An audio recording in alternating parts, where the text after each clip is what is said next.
so guys ইয়াৰ আগৰটো mini ব্লগত দেখিলে যে আমি গৈ ঋষিকেশ পালোগে খানা চানা খালোঁ আৰু খাই মেলি এয়া আমি সব বাছত উঠিলোঁ আৰু এয়া ঋষিকেশ আহিলোঁ গংগা আৰতি চাবলৈ আৰু এয়া হৈছে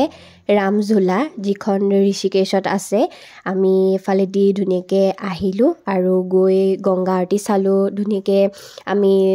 গংগাত চাকি দিলোঁ মানে বহুত ভাল লাগিলে মই এইটো বুজাব নোৱাৰোঁ মানে যিটো এক্সপিৰিয়েঞ্চ হ'ল মানে এটা বহুত পজিটিভ ভাইব মানে মইতো বুজাব নোৱাৰোঁ আৰু কেনেকুৱা ফিল হ'ল মানে বহুত ভাল একদম গাৰ নোম শিউৰি গ'ল মানে মই বুজাব নোৱাৰোঁ এইটো শব্দত মানে কেনেকুৱা লাগিলে আৰু এয়া হৈছে তাৰ লোকেল মাৰ্কেট আমি ধুনীয়াকৈ তাৰ গংগা আৰতি চাই আহি ওলাই এইফালে আমি এইবোৰ বজাৰ চজাৰ চালোঁ কিন্তু আপুনি তাত বস্তু কিনিব নোৱাৰে বহুত দাম বস্তু মানে বহুত হাই দাম আৰু আমি চাই মেলি ধুনীয়াকৈ ঋষিকেশ আকৌ কেম্পত আহিলোঁ চ' এয়াই আছিলে মিনি ব্লগ